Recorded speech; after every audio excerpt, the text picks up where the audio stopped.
All right, we are live. Welcome to the Rabyd Atheist.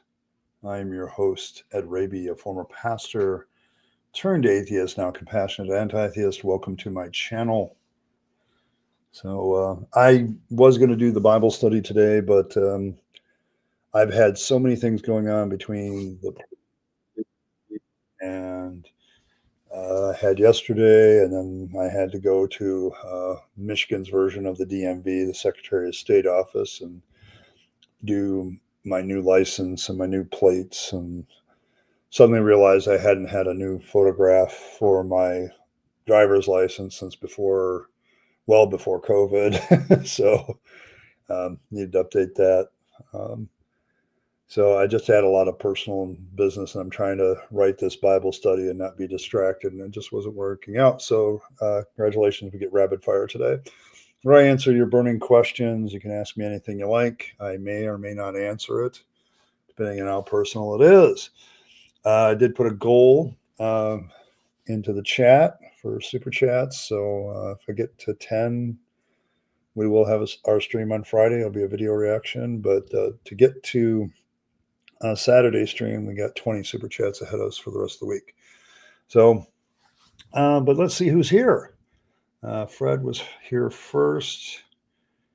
And then the cranky elder God showed up. That's good. And then Martin. Good to see all of you guys.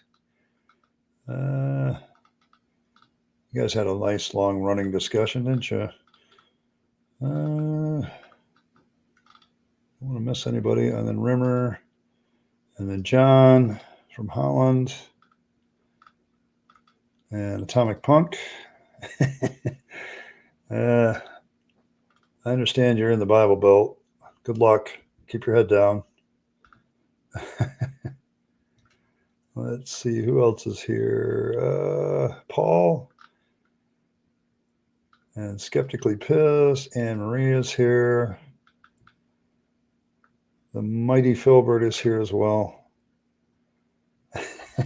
So that's it so far, if I'm reading everything right. So I think, as I recall, the chat started with a guy, one of the presuppositionalist founding fathers, Cornelius Van Til. But I remember Van Til because he was still kind of a darling of some apologetics professors. Back when I was in seminary and Bible college, he had just recently died, and so they were, putting him permanently into apologetics canon. And I remember in apologetics class, my professor of apologetics in Bible college did not like Van Til, so he basically said Van Til was just punting, so he was being intellectually dishonest. Um, so there's kind of that. Van Til kind of, if I recall correctly, Van Til is the guy that said all philosophical reasoning, if you do it outside of the Christian faith, is going to ultimately be circular. So his presupposition was that Christianity is what made everything make sense. So, it's like, okay, all righty then. I'm not sure that works, but there you go. Ape's here and Earl's here. Fashionably late as always. So welcome. But yeah, I think as I watched the chat before I started the live stream, it's like everybody's talking about presuppositionalist apologetics, and Van Til probably is the best of them. His argument, basically, he's not insulting with his argument, so he just says, I have the right to presuppose my Christianity, and my Christianity is what makes everything make sense, if I'm reading him right, if I remember correctly. But I remember reading him and thinking to myself, even as a Christian, dude, you kind of have to prove that. Okay, if you don't prove that, then yeah, you've got a problem. So I know very well that he was a Calvinist because he went to Calvin College and seminary, I believe, back when it was Calvin Preparatory School or whatever and it's right down the road from me, about an hour away. So, in Grand Rapids, it's in the northern part of Grand Rapids. I've been there on campus about 3 or 4 times. Once for a concert, and then I went there when I was working on my master's thesis for Asbury. I went there to use their library a couple of times. So, um, this is back when you had to like look shit up and go through stacks and stuff. So, so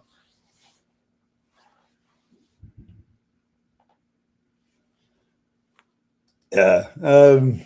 He was warned that many would come out and deceiving people using his name. So, yeah, pretty much.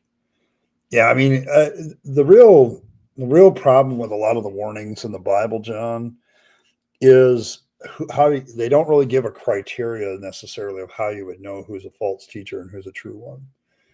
That was one of my running problems when I was in the Pentecostal church, because how do we know? How do we spiritually discern who's true and who's false? And it's like, it's there's really no one criteria to figure that out. So yeah.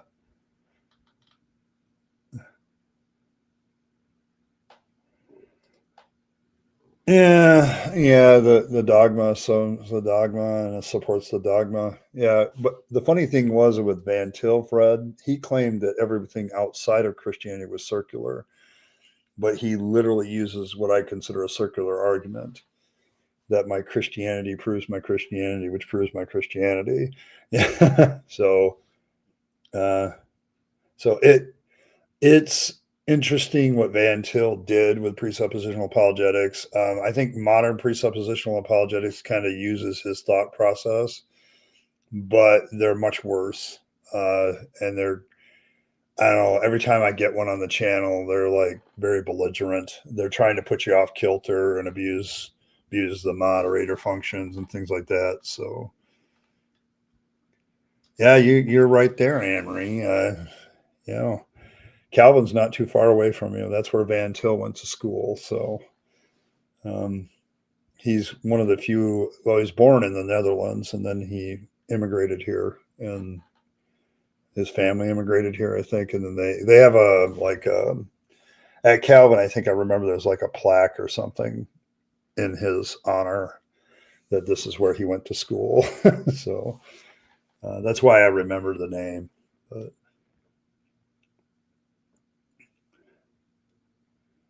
uh, oh, there you go.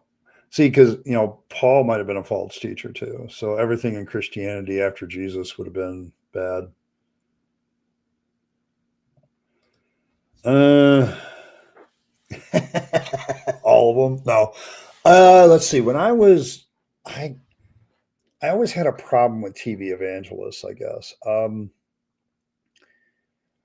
The one that seemed the best was Billy Graham, because he was very clean cut and all this other stuff, and it seemed like. But when you do a closer analysis of Billy Graham, yeah, he's kind of an asshole. Okay, he got dumb lucky, really, is what happened, and became popular because of dumb luck, and now his son is kind of doing the same thing. So, um, it's if I look at back at my Christian days and TV evangelists, had one. A lot of the people at Trinity when I was going to school had emigrated from Jimmy Swaggart Bible College, and that's because of Jimmy Swaggart's fall. So, and they of course had their regrets. But yeah, Jimmy Swaggart Bible College had a massive exodus after his fall, and we got a lot of those people at Trinity. So, it was just one of those things where TV evangelists have always been kind of even as a Christian, I haven't really liked them. Because I think, yeah, back then I would say you have to compromise a lot to be a TV evangelist, and TV time ain't cheap, and so you have to spend a lot of your time shilling. So, um,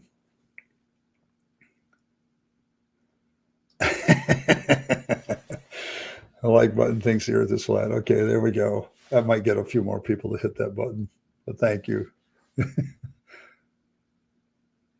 Yeah, it's a virtuous circle. Yes. I I've yet to meet a presuppositional apologist that I like. So they don't. I think the discussion earlier in the chat was more about how they abuse the system, or I mean, most of them seem to be deliberately trying to make you mad, and then they can say they won the debate because you got angry. Okay, and it's like that doesn't prove shit. so so Oh, it's a question for everybody. Let's see. Yeah, Jack Van Elfie was kind of interesting, wasn't he? I don't remember a lot about him, but I remember the name. But yeah, most most uh, most TV evangelists comes with their regret. Okay, I think a lot of the Jimmy Swaggart people back in the '80s have their regrets. He was still around. I think I saw him like 5 years ago. He was doing the I paid to be on TV thing. So, he's like, and he was shilling out his King James version. The Jimmy Swaggart King James Bible was what he was shilling. You know, you have my commentary and the side notes kind of thing. I should have done that as a preacher, my own version of the King James Bible.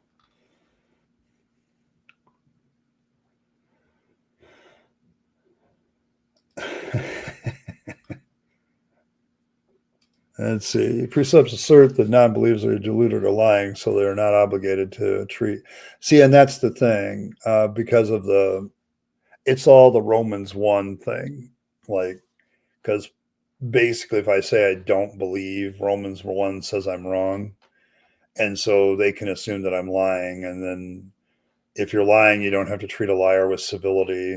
I don't get how you don't have to treat somebody with basic human decency or all of that. And so I agree with you. That's what they do. But, who's really the liar then at that point? I don't know.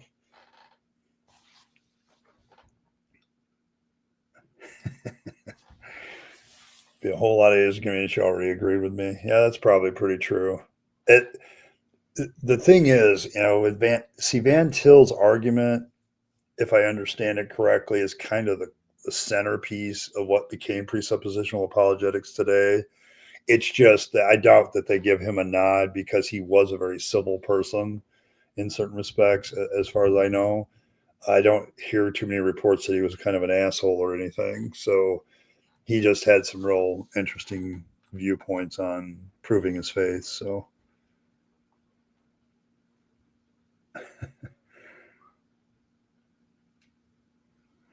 um, I I think I can't remember how much money exchanged hands between Mother Teresa and Billy Graham. I know they knew each other and that they definitely appeared together on several occasions, but I don't know what the money situation was. I do know that Mother Teresa didn't give her money to solving any of the suffering problems in her houses of the dying. I can tell you that. No painkillers were purchased. Okay, so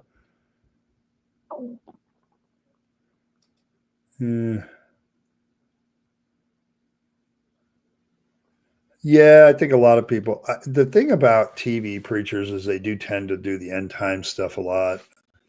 Um, Gosh, there's a lot of preachers that used to do that. They were all about the end times and drawing people into the crowd that way.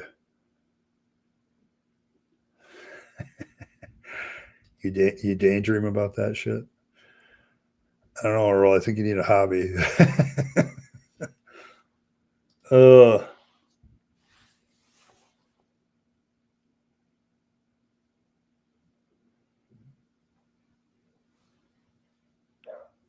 you reject your medical diagnosis, mental diagnosis. I don't know if I've rejected mine. I think I am crazy, but maybe that's proof I'm not. You rub the like button. Yeah, I think that's usually what happens with presuppers is like I know they're not listening to me. They already have their pre-click thing, Fred, and so it's like it's hard. Yeah, I don't reject autism. Autism really isn't a mental illness. It's a state of being. It's I am wired weird.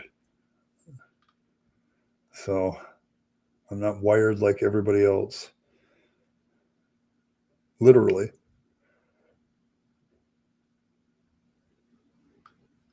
Uh, let's see. Yeah, I think that's why it's propagandish. And I remember the first time I used that term against a presupper. It says you're engaged in propaganda. You're not interested in finding the truth. You're just doing propaganda techniques to discredit me or anybody else you talk to. That ended the conversation. So it's like I openly would tell them that they're not good apologists. They're more propagandists about their faith, and they approach it as propagandists. You're just trying to discredit your opponent and exalt yourself. So there's that. Um, I don't know. You have to analyze yourself. You guys keep asking questions that I can't answer. Uh, let's see. Hitchens used to talk a lot than the Haitian dictator. Yeah.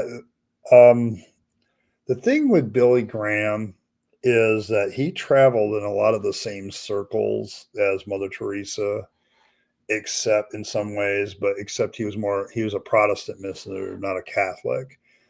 And so there is that evident, I look at I look at Billy Graham now and it's like you have this worldwide ministry, and it took in a lot of money, by the way, but almost all of it was used to keep the ministry going. Like, we're going to do this crusade and that crusade. And I remember somebody saying if you took all the commitment cards that Billy Graham received, like people gave their heart to Jesus, he saved like the entire world at least once. Okay. And what that tells you is you have a bunch of people coming back over and over and recommitting themselves. And we had the same problem. There's a church in Detroit called Detroit World Outreach, or at least there used to be, and they had the same problem. According to their records, they had saved the city of Detroit 3 times over. Okay, as far as population, and so it's like, what really good were they doing other than propagating more ministry? They were keeping their ministry going and not necessarily doing anything with the money. Um, and that's particularly true for Mother Teresa. Like, she just built a bunch of nunneries, to keep her faith strong, and didn't really do anything to help the people she said she was helping. And then you had Billy Graham, kind of the same. He kept investing his money back in his ministry to do more crusades and do more outreach. So yeah, she did that. I remember that part. Let's see. Benny Hinn, 2 of his books, Good Morning, Holy Spirit, and The Anointing. I remember I had a professor at Bible college when that book came out, Good Morning, Holy Spirit, and he says he needs to write another one called Good Night, Jesus. So it's like, and fashion it like the Waltons, Good Night, Jim Bob. So, but yeah, that's the problem. Every time there's multiple references to Jim Bob in my brain now, and I feel bad about that now. Yeah, so there's no money in nice prophecies. Yeah,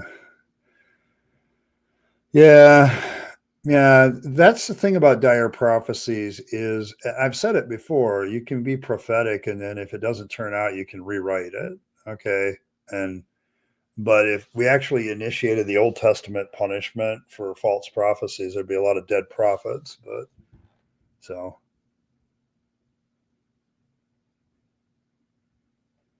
uh,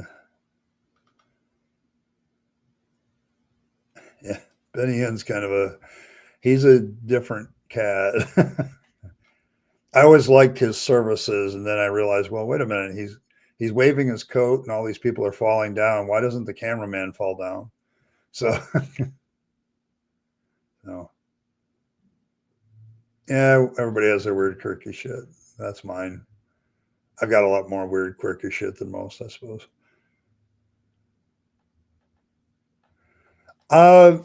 I don't know where it originated, but the idea of propaganda is to exalt your own position, but also diminish the positions of others. Like you work very hard to keep pushing your viewpoint in front of people and discrediting somebody else's viewpoint.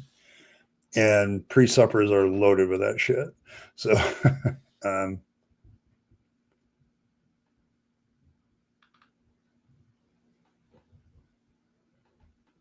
uh,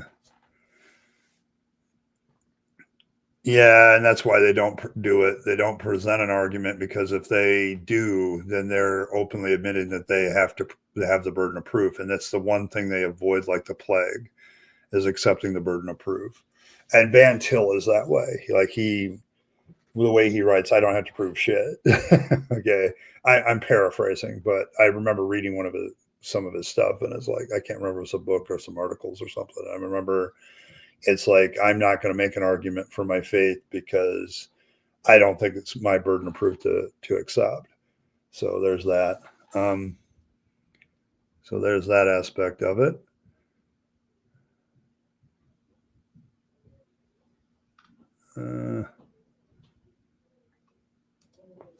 I feel like so much of apologetics is hand waving away criticism with people not using the right hermeneutic. I see this. I think you're going to have to deal with the fact that you're going to have to call it hand waving. You're just hand waving that away because you don't want to deal with it. Slavery is one of those issues. I just saw a pastor on his own channel, deal with the issue of slavery, and basically he misdirected people. Like nobody ever wants to deal with Leviticus 25 and the end of it, because it's the year of Jubilee and it's the Sabbath year laws. But at the end of it, it says, don't worry, you get to keep your slaves that you got from foreign lands. Okay. You get to pass them on as property. And thus it means that the Sabbath year and the year of Jubilee thing only applied to Jewish people, and particularly Jewish men. And you have to keep pointing that out to them. But they hand wave criticisms away because they want to hold on to their faith. You got to, rationality, Frybender, is this: you're not going to deal with these people rationally. You have to. I've had to, over the years, adapt my style. Like when theists come here, I will openly say, the reason you hold to your faith is you have emotional reasons to cling to it. Okay, rationally, you can't justify it. And I think you can't justify it, but you hold on to it because you have all these emotional reasons to hang on to it. And that pisses them off. Okay, it does, because that's usually their accusation to me that I left the faith because of some sort of emotional thing. And that's just not true. I spent 20 years studying this crap and came to a realization that it was garbage. And so I think you're going to get the hand waving as an emotional response to the fact that they know they can't rationally deal with it. And so they're emotionally clinging to it. You don't break people away from faith by using the rational side is there and it needs to be there. But I've never seen anybody leave the faith. They have to get over the emotional connections to their faith and look at it rationally. And that's where you have to start. Pull away, get out of the emotional. Usually people start to doubt their faith when they get away from the crowd they hang out with. So I really wish I had better advice, but they're going to always hand wave and you're not interpreting the Bible correctly kind of stuff. Well, show me how I'm not interpreting it correctly. It says right there that you get to keep your slaves from outside lands and pass them on to your kids. Okay. It says that. What hermeneutic fixes that? Okay, is a good one to do. I've done that a couple times too, but yeah, it's a long drawn out battle. I wish I could say there was an easy button to push on that one, but having been emotionally attached to my faith for well over 20 years, I understand it. but I also know that that's what it is. So,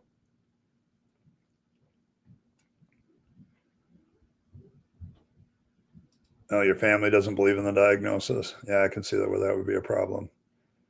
But yeah, I can see what you're saying. Yeah, it's a presupposition, burden of proof. Yeah, Dave Ramsey has a hoarding philosophy. He would be better. He'd be better off being an atheist too. So, uh, eh, me too. It's the homeland. A return to the homeland. I'd have to go. I have to go to a lot of different countries though.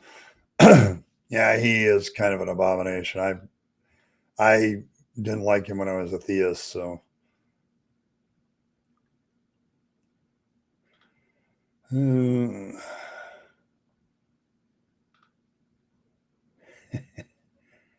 hey Lisa. And speaking of Lisa, Lisa has been a member for 12 months and says it's been a pleasure being part of this channel. Thank you, Lisa. And I thank you for your a whole year. Holy crap. Has it really been that long? Oh, man.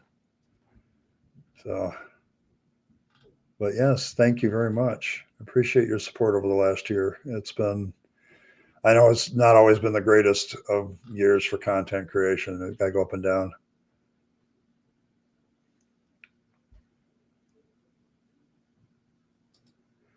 I've been watching so many dates, and all I hear are preceptors lately on the Christian side. I think that's kind of my issue with it now. I'm trying to find somebody that does conventional apologetics, and I don't think they do it anymore. They've said what they can say. Like, once you've presented all the arguments for the existence of God completely, and you've done all the apologetics about the historicity of Jesus, you can do what left is there left.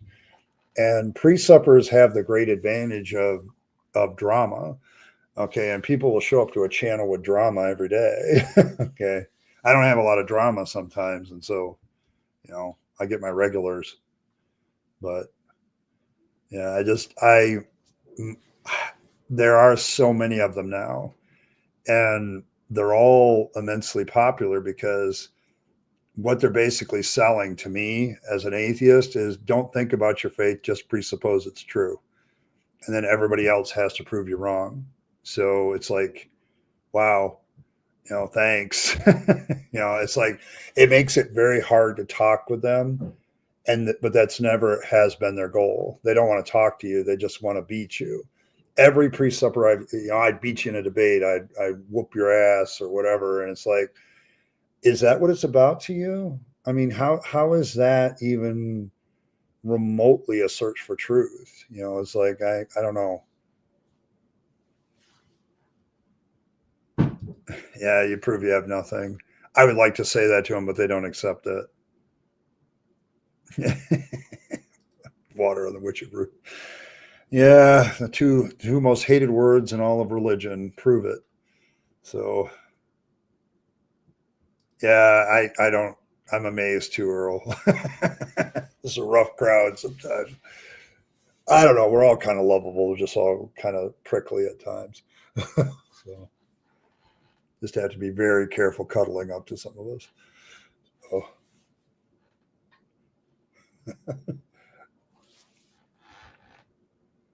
Uh,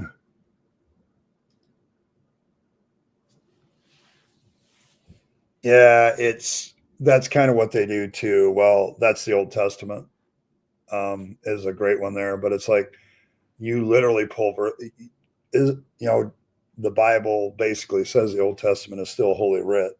The New Testament says that all Scripture is given by inspiration of God, and that would include the Old Testament. And so this whole they throw out the parts they don't like. Yeah, it's full blown anti-Semitism at the end, Eric, because it's like Christians still don't want to acknowledge their anti-Semitism because they all look at it as killers of the Christ, and that's why Paul kind of starts that himself as a Jew, because he's like, if God doesn't spare the natural branch, don't think he'll spare you. But he talks about how the Jews have been grafted out and the Gentiles grafted in. So it's I it's one of those things where it frustrates me, because when you really do corner them on that issue, well, that's what the Jews did, not us. And it's like you can smell it. Yeah, it's like, so. Yeah, I wish I could help you more, but their whole tactic is to emotionally tire you out. You are absolutely correct. And once you get emotionally tired, they claim victory. It's why I won't debate them. It's why I don't allow them on the channel, because it's like, until you're willing to be intellectually honest and accept the burden of proof, we have nothing to discuss. So, and they hate that. I know they hate that. Yeah, it's an emotional thing. Yeah, Creekfield Dollar is great. I don't understand how he still has followers, but it's like, man, these religious leaders that once they got you in the Svengali, they keep you. But Creekfield Dollar is like openly, he's openly one of those word of faith people, and he proves it by, see, I'm rich, you know, and it's like, yeah, because a whole bunch of poor people gave you their money, so. Leave an abomination, but it is one. Oh my gosh.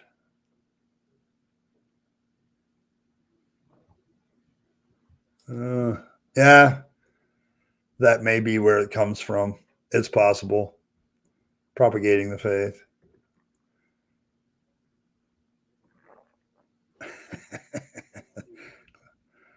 Oh, let's see. I have heard so many stories like that, Rimmer. It's probably, I have heard this story, but there were, in the United States, there have been a couple parents charged with neglect, because they wanted God to heal their kid and didn't trust medicine. There's been some talk of, like, there's some anti-vaxxers that are religiously based, and because of that, charging the parents with neglect, because their kids either got horribly maimed or died of some preventable illnesses. It's kind of getting weird out there, because the religious people in the United States are like becoming anti-science, which is what they've always been, but they're just being more obvious about it now. And so, like, I know, like, there have been some JWs that, because they don't believe in blood transfusions, they've gotten um, accused of neglect. Like, the issue is, do parents have the right to force their religion on their kids until their kids are old enough to make their decision for themselves from a legal point of view? It's always been there. But yeah, I swear I at least see 2 or 3 cases like this every year, where they pray for the kid and the kid will get better, but they have something seriously wrong with them that needs medical attention. And so in Australia, you probably get that. In Europe, you'll probably get a conviction. I'm not sure about the United States. Okay, so um, uh, you were an abominable. Okay, so Yahweh outdid you, so you retired. I can buy that. I absolutely can buy that, cranky elder god. Because, yeah, Yahweh is kind of a despicable piece of shit. I'm so glad I don't have to defend him anymore. So, yeah, try being an apologist for that guy. Oh my God. Would you stop doing evil shit? Please. It's hard to defend you when you keep doing evil shit, Yahweh.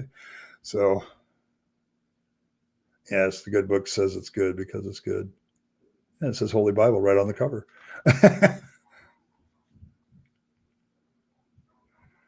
Yeah, I mean, I've got a pretty smart crowd.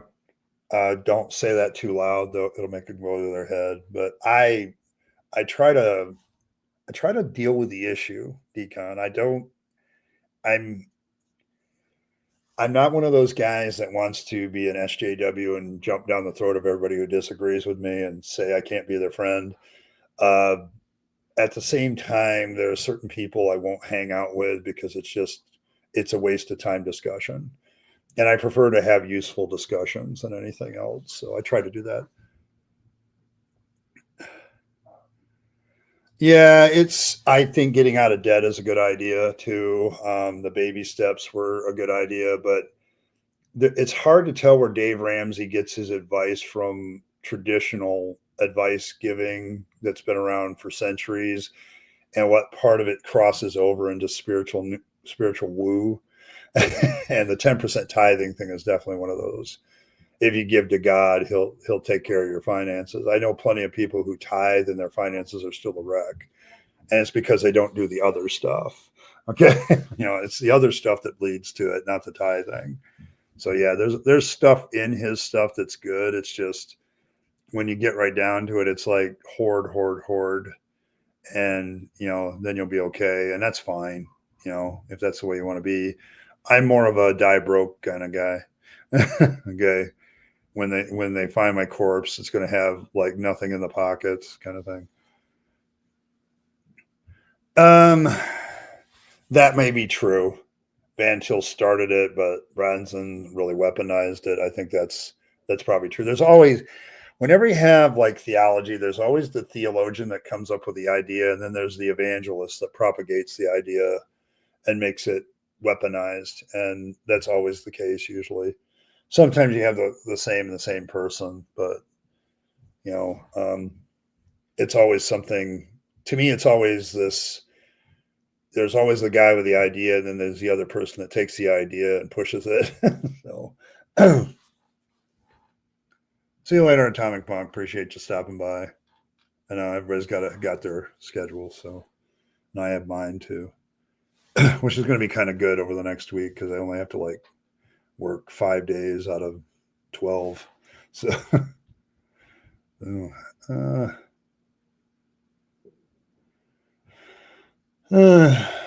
it might be your bias, Fred. I would say, though, I have seen a few people lose debates on the atheist side, and it's usually because they weren't prepared, um, or it ended with somebody walking away because it would just got stupid, peace out kind of thing. Um, and I don't know if those are really win loss things. I think you have to have a good formal set of rules. And I do know that there was one, like the debate that Hitchens and Fry have with the Roman Catholics. I can't even remember the Roman Catholics' names at this moment, but they had like a vote. If you watch the whole debate, they vote ahead of time. Is the Catholic Church a force for good?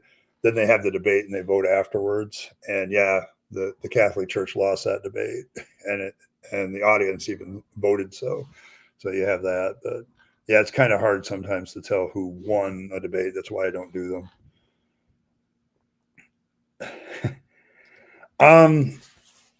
It's kind of a weird psychotic thing if you ask me now that I look at it, but we were always cheering for Israel because if Israel builds the temple and does all the things and Jesus is coming back and the end of the world will come.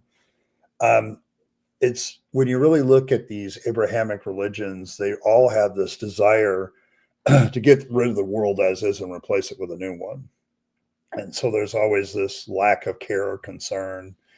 The fact that a whole bunch of people are getting killed all the time in Palestine and surrounding environments doesn't concern them as long as it gets closer to Jesus's return.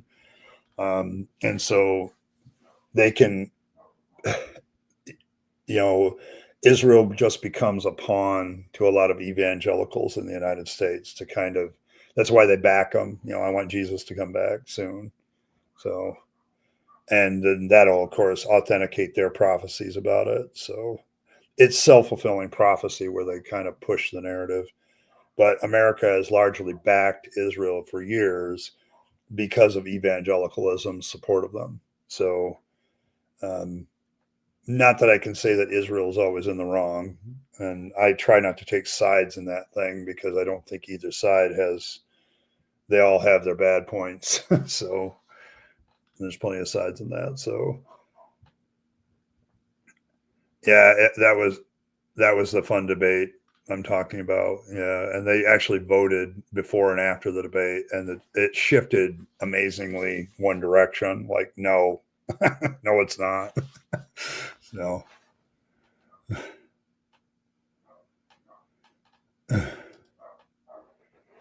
Okay, hot take is that America condemned the Holocaust because we fought Germany and not the other way around. Yeah, I think there's some truth to that, Eric, because anti-Semitism was alive and well in the United States, and then we fought Germany and discovered the Holocaust, and then of course we have to be pro-Jew, and we have to be pro-Jewish and not be anti-Semitic anymore. So, but I remember being on a live stream and one there was somebody saying that they did a lot of research into old newspapers as they were shifting them from microfiche to digital, and the headlines in the 30s and US newspapers are very telling that we didn't want to be a part of this war. We thought Hitler was right, you know, on certain things. And yeah, it's not until the war actually broke out and we had to take sides that we changed our viewpoints.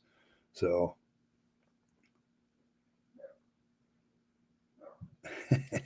thanks, Kenneth. I think it's Proverbs. Don't get, but yeah, there's definitely that verse that talks about the borrower being a slave to the lender. There is, I suppose, a sense of truth to that. If you look at like old practices like sharecropping in the South, it was an attempt to keep the slaves. Okay, we're not going to call them slaves, but we're going to have them farm on our land and then take the money. You can see that like with a company store in coal mining towns where you'd buy everything at the company store and you'd always have more debt than the money you made. And so there's the attitude is there and I get it. And there's some semblance of truth to it. I mean, you know, if I was out of debt, then I can basically, you know, I'm not beholden to anybody to pay back the money. But there, I think it's Proverbs. I just can't remember the exact verse reference, but that's where it's at. Uh, when somebody calls themselves an apostle, they have an ego and they think they should be the person in charge of the religion. I, to me, that's the most naturalistic explanation. Like I've seen this before. I think I mentioned Detroit World Outreach. That's what split them from the Assemblies of God in the Michigan district. Is they had a guy who proclaimed himself an apostle and started to lead the church down that direction and disagreed with the Assemblies of God on several positions, and so they bailed, following the apostles' leadership. And so what you really see with apostles, when people start calling themselves an apostle, they have a very exalted opinion about themselves and their connection with God. So I've seen it so happen so many times. Like it within a year, this self-proclaimed apostle will be taking that part of the church under his own wing and heading a different direction. So it's I don't know. My very naturalistic explanation says that you get a person in a cult that's a leader in that cult for long enough, they will definitely start to think highly of themselves, so they give themselves a bigger title, and it's manufactured authority is what it is. I remember when Rationality Rules did his little thing about, you know, apologists having manufactured authority, you know, and you know false expertise, and then speak with extreme confidence. And that's usually what happens. You have this very competent leader that's very high on himself, and so he gives himself a new title, new manufactured authority, and takes people away. So oh yeah, Faith Healing wouldn't recommend it. There are people with the last name Dollar though. I was like, that are decent folks.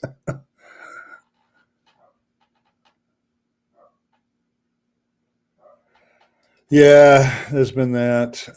There's a lot of people that have died for silly reasons. I rejected it as a Christian. I rejected dispensationalism as a Christian. Uh, it kind of undercuts the whole idea. Like if we're all, because Paul talks about being saved by grace through faith, and then James says you have to be saved by works. And so that's your first problem, that you have two people in the Bible disagreeing with each other. But the whole idea that people were saved by different ways at different times, it's just, I always felt it was kind of okay. So Jesus Christ the same yesterday and today forever, but he's going to save people different ways. It just created to me, it just created a bigger contradiction, theologically speaking.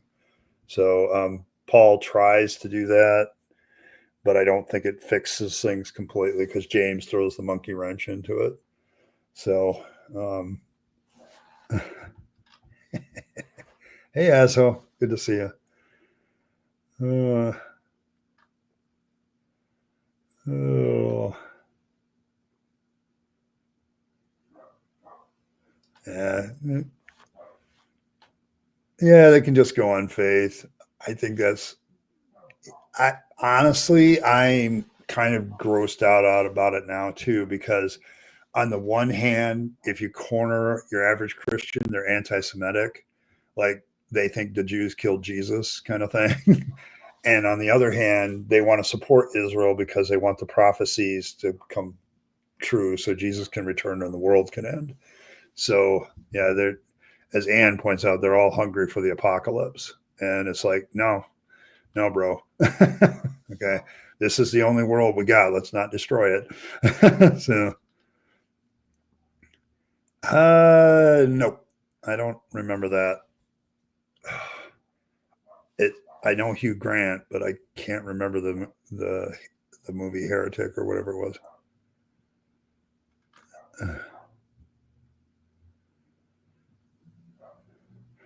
Yeah, the thing about Israel that most people don't realize is a large segment of that country is like non-believing, like they're secularists. So, I mean, of all the Middle Eastern countries, I think it still has the highest rate of atheism and secularism, because a lot of Jews are just Jews culturally. They don't practice their faith. Yeah, there it is. Thanks, Asho. Asho is usually my quick guy with the thing. So Proverbs 22:7 is where that's from. Yeah, that's the whole company store aspect. And a lot of people point out that that's kind of a form of slavery. Like, you don't have the title slave, but you're working for the company, and then the company gives you stuff, but it's always a bigger debt than you get paid. So, and the same was true with sharecropping and a lot of practices. A lot of those practices are now illegal. So, uh, yes, almost sold to the company store. And see, I always dream. Knew that I could make it if I tried. Then when we retire, we can write the Gospels. Jesus Christ Superstar. I remember that line now. Thank you. Yeah, they all. I'm sorry. The whole idea of an apostle to me now is just like, okay, this is a person that really thinks highly of themselves. Like Paul does that.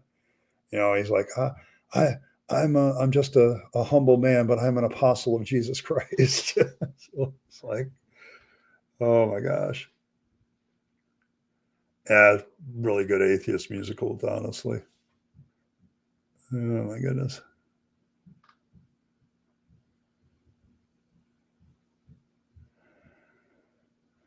Yeah.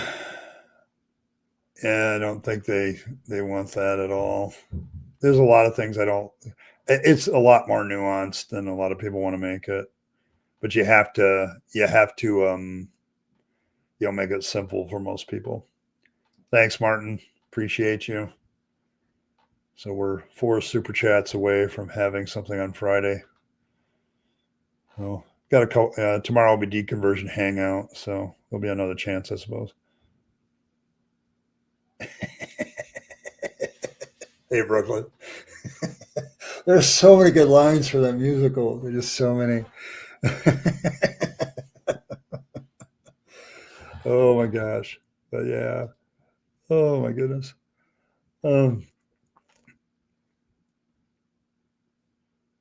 yeah, kind of the problem with the country, isn't it? You know, you're basing it on ethnicity at the same time you're trying to be a liberal democracy, which means eventually you have to accept like everybody into your democracy. Otherwise, you're not a liberal democracy anymore.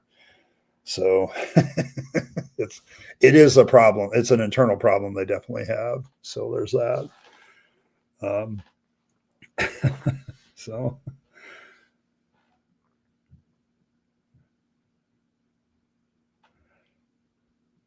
uh, work for the company, but they own your lodging, and it's illegal not to be. Yeah, yeah. That's a good one. We had that. We have that in the United States, or did, I think. I don't think it's allowed anymore. But hey, thanks, Cranky Echo. No weekend for Ed. You're working for me to not have a weekend off. I don't know what to do with you. I like you. That's the kind of evil I can appreciate. Oh man. Oh yeah, I got another hat. I'm not going to tell you what it is, but you only get to see those reveals on Saturdays. So, but we have a Saturday stream. I am trying to get a couple Saturdays off though, so I'll keep upping the amount of super chats. So eventually, somebody one week you guys will fail, and I'll have a weekend off. So, uh,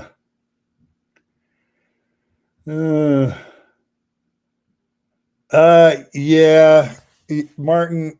Um, like it or not, I know like you are my mod with the quickest trigger finger. Um, uh, but at the same time, the believers kind of cause people to come back. You know, when the believers try to get in, they're the ones that people show up for, and it's always classic. It's always great stuff. It's just I'm also trying to create a community where atheist people and people who are deconverting can have a place where they can talk about their issues without being interrupted all the time. So hat donation, okay. Got a ways to go. We don't make it this week to the Saturday stream. I'll drop it down 5. It'll be flexible every week depending on whether we get there or not. So uh, I don't know. I'm trying on different hats.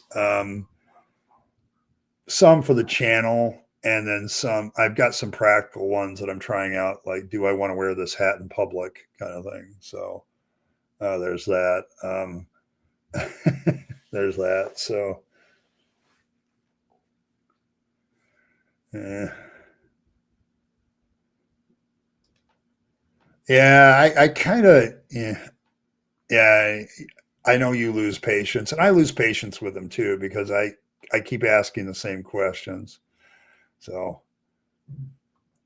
so thanks, Fred.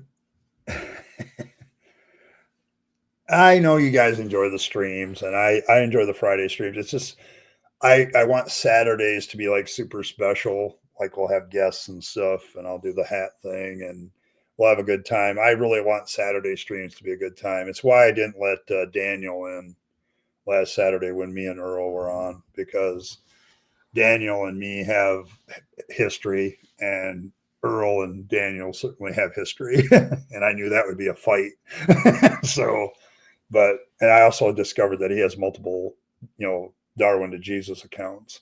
So at that point, because there were 2 of them, and at the same time, I'm like, how the hell are you doing that? Oh, you have multiple accounts. So, I don't know.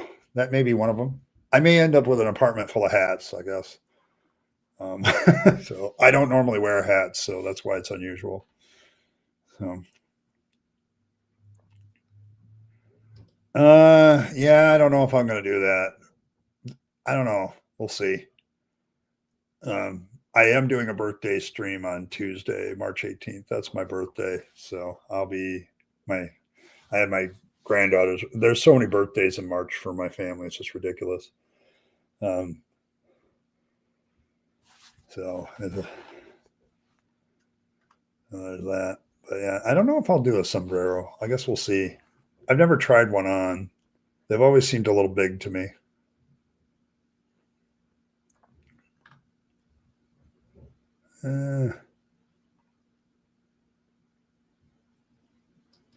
Yeah, and I kind of encouraged Fred to do timeouts instead of banning, because I want the theist to come back. Okay,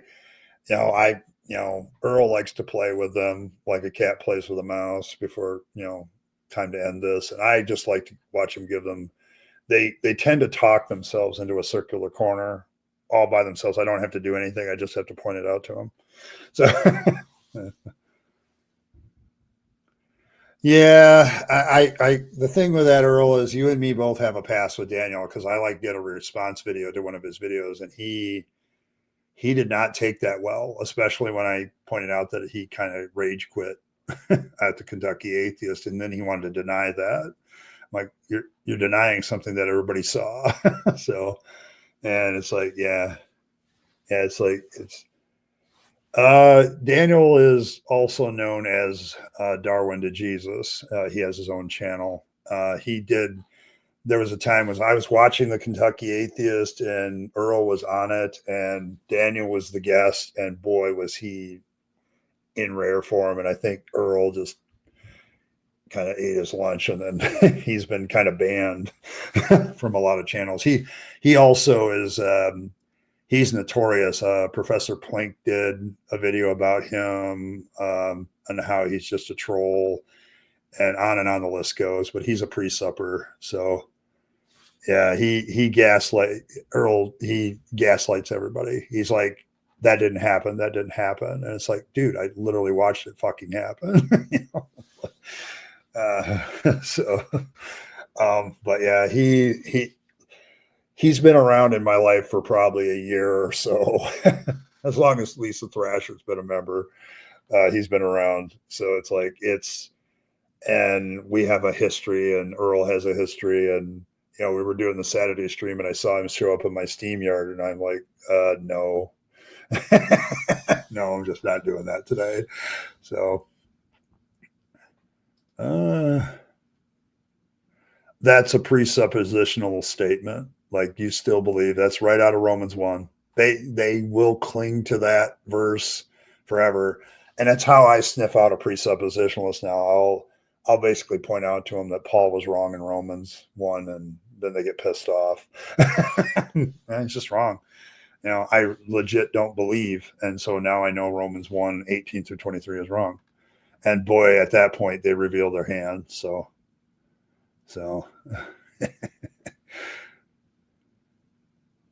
yes, I've heard this good news.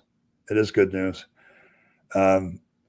People ask me, well, why would you want that? I said, well, the absolute lack of feeling I'm not good enough, okay, is gone. I don't have to worry about that. Yeah, so.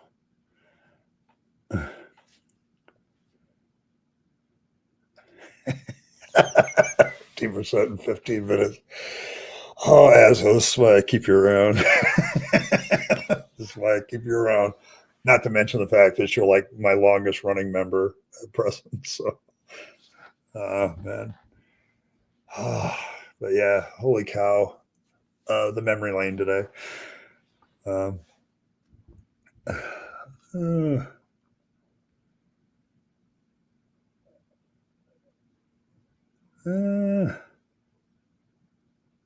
I just who's got a timeout? We all got a timeout. I got timeouts.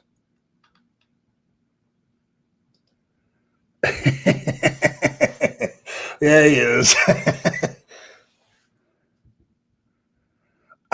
It's a valid question, I suppose. Yeah,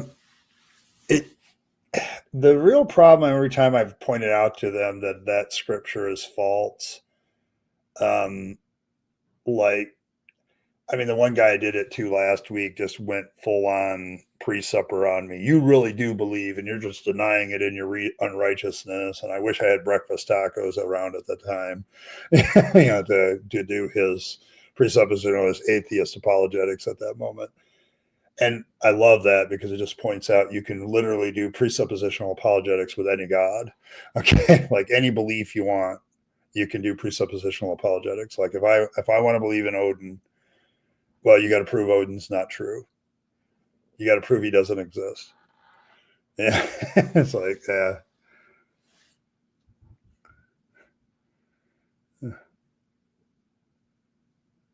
yeah, 0 to 50. Yeah, acts of dog insurance. So dyslexic atheists. All right, that's good.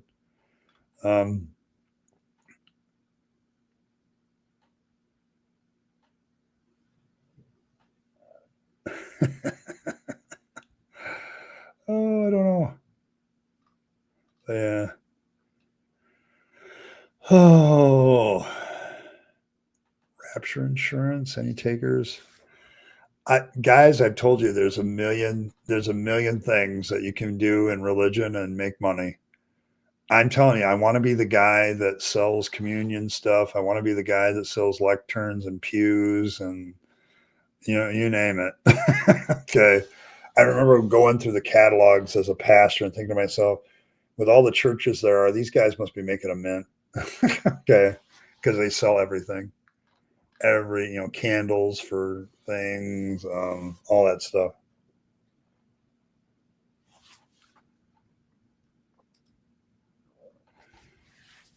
Yeah, that throws them off too. If you already believe I'm just lying, then what are you trying to convince me of? Okay.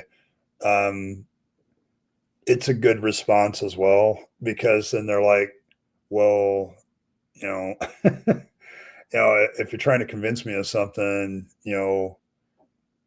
there's that. It's like, why are you trying to convince me of this if you already think I'm lying?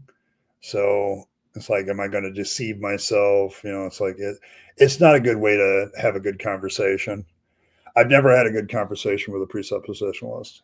It's never been a conversation. So it's like, it's that kind of thing.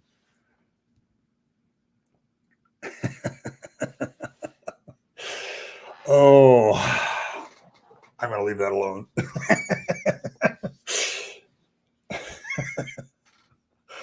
Yeah, boy. I already know some of the people in my chat and how they're going to look at that comment hand. So,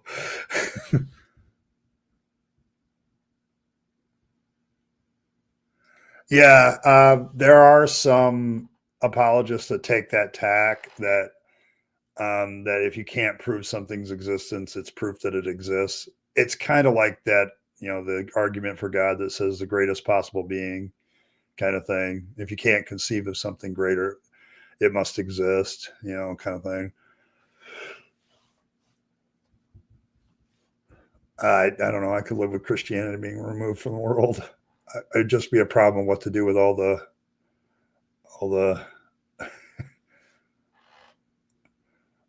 It would just what to do with all the buildings afterwards.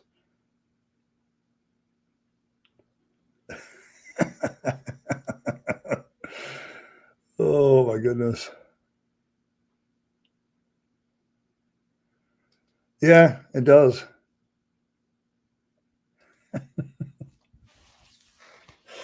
Oh my goodness. Um, here's the funny thing, Eric. I as a Pentecostal, we did a lot of potlucks, and there was often a punch bowl. And every once in a while, I would sample the punch. And I now know for a fact there's a reason why a lot of people go to Pentecostal punch, stuff, because straight up people are spiking the shit. Okay. So I kind of got sort of that experience at potlucks and suppers and stuff, because I knew somewhere something was being spiked. So, um, yes, bulletproof undies. They have all that. Yeah, and I'm at that point too, Muddy Filbert. I don't want to start any more family drama. I didn't really go through a lot of it yet, but I know it's coming. Especially as my grandkids get older and they ask a lot more annoying questions to their parents. And Papa over here has, the degrees and that stuff, and they won't.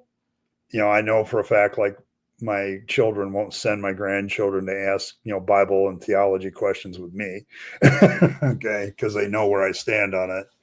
And so, but eventually they're going to figure it out themselves because they're going to get smart enough. My grandkids are all fairly intelligent. None of them are dumb. So, as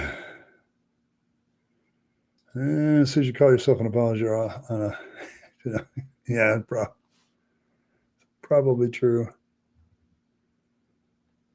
They do believe that. They actually do believe that. It.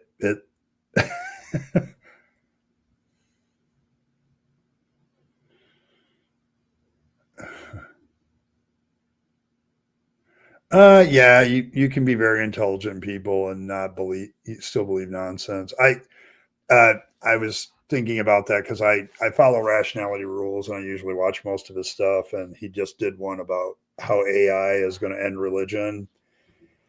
And I'm thinking to myself as I'm watching the video, I've heard this before. Okay.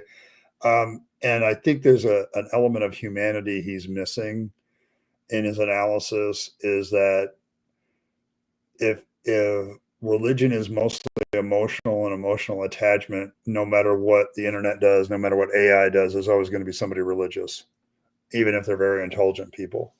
So, and I don't think it's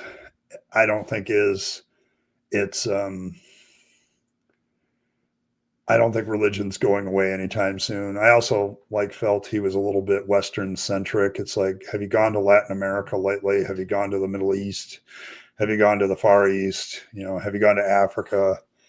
Those countries have internet access and will eventually have II, and they're still going to be hopelessly religious. I don't have enough faith to be one. Yeah, hell, 9,000 is going to end religion. I don't think so. It was a nice video. Don't get me wrong. He makes some very valid points on how, like, the Gutenberg press, and I think he skipped over the media, which he shouldn't have, like radio and television, the internet. I mean, even Daniel Dennett said that the internet was going to make it very difficult for religious people to keep people away from information that countered their claims. And those are all very valid points. And I think that it's the reason why we see the shift. But there's always going to be somebody that's emotionally attached to their nonsense. And I don't know if you're ever going to get rid of that in the human race in the next, couple 100 years. It's going to take a while. So, yeah, and that's the issue, because he's definitely, Stephen is definitely approaching it glass half full. And I'm going to be real skeptical and say all those technologies have also been used the other way. Okay, you can spread false information and bullshit too with them. So it's you had the Gutenberg press, so yes, now everybody can read the Bible, but then Christians get the idea, well, let's put the Bible in everybody's hand and let's put our commentary and notes in it. It's like, and then you have other books that get out there, and then religious people begin to use books and pamphlets and tracts and stuff. And then you get to the media age. We're just talking about television preachers and radio preachers. Eventually every new technological media starts to be used by religious people. The internet's a great example of, at first the internet's kind of damaging to religion, and then a whole bunch of people embrace it and start using it. I mean, I've lost the track of the number of apologist YouTubers there are. I don't know how many there are, but there's a shit ton of them. Okay, so technology, it's like having a tool, like a hammer sitting on a table. There's a lot of things that hammer can be used for. Okay, and a tool doesn't necessarily in and of itself dismantle religion. It can be used to do that, but I just don't. He makes a lot of good points in the video. It's just his final conclusion is like, I'm like, I've heard this before. Okay, I've heard this before. The death nail of religion has been sounded many to many times. So,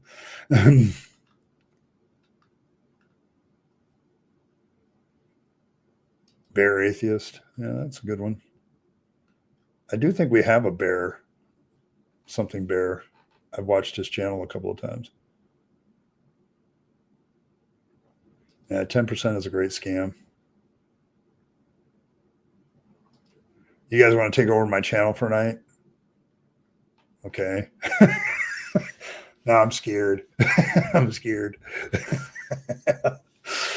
Ugh. Yeah, he's young. I've been around too long to buy that. Because Daniel Dennett pretty much said the same thing, probably 15 years ago about the new transparency the internet was causing. And he, like, Stephen is going through all these things that AI can do. I'm like, the internet's already doing that. The internet's already doing that. Okay, the internet's already doing that. Like, he was going about how the Quran could be translated. It already has been translated. You know, the internet's already done that. You know, AI can do it faster, sure, and put it in front of people, but it's not going to. It's the same arguments that were made for the internet, and I'm too old, I guess, to buy into religion's going to disappear tomorrow. You know, it seems to be pretty strong in certain areas of the world, even where there's internet. Yeah, and it's because of misinformation. Yellow journalism has always been around, and now anybody can do it. So, mutiny.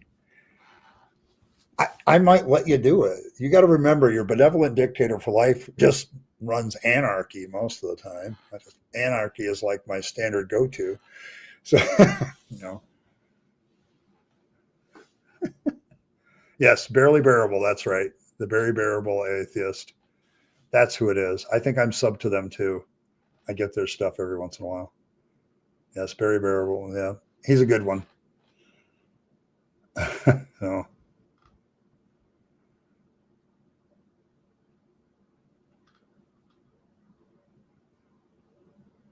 there's more that could be said. Yes.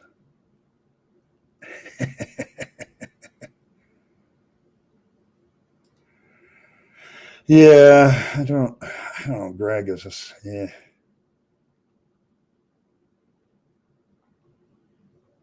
Uh, it's getting late, and I'm going to have to probably leave here in a minute or two. Um, just trying to make sure that I've covered everything. It's a good stream tonight, though. I mean, we talked about Van Til, we've talked about presuppositional apologists, gotten fielded a lot of questions. I don't know. I guess the best advice out of all of it I can give is understand that people who are religious, you can talk rationally with all of them until they reconsider the emotional attachments to their faith. A lot of that rational discussion isn't really going to be all that helpful other than to provide a backdrop later.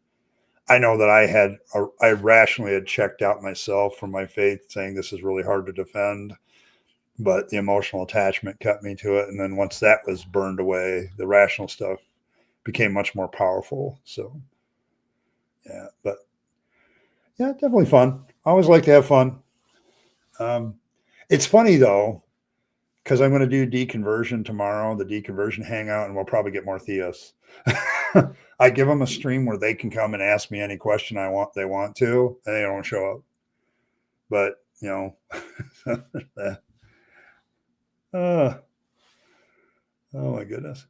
But yeah, I'm gonna kind of call it a night. I do have to get ready for work. The nice thing is I'm off a lot after the next couple days, so I got a couple days extra off next week. So going to do a birthday stream and something else. So there's that. So thanks everybody for coming out tonight. I appreciate all of you. It's a great way to spend about an hour every afternoon, evening, and enjoy it every time. So thanks everybody. Appreciate all of you. Make sure you hit the like button, do all the things that you do, and all that stuff. So appreciate everything that you guys do for me and all the people who donated tonight. Thank you. Thank you very much. Appreciate all of you. Still one super chat away from having a Friday stream, but we'll probably get that tomorrow or who knows before the end of the stream, maybe before I even stop talking. So there's that. But thanks, everybody. Appreciate all of you. As always, live your best life. You only get one go around and then it's over. So make sure that you're taking all your time, money, and opportunities, giving them to yourself, the people you love and care for, and to make this a better world. And don't waste them on the trappings of religion and faith, especially televangelists. I speak from experience because that's a dead end. As always, guys, thanks for stopping by, and I will catch you all next time.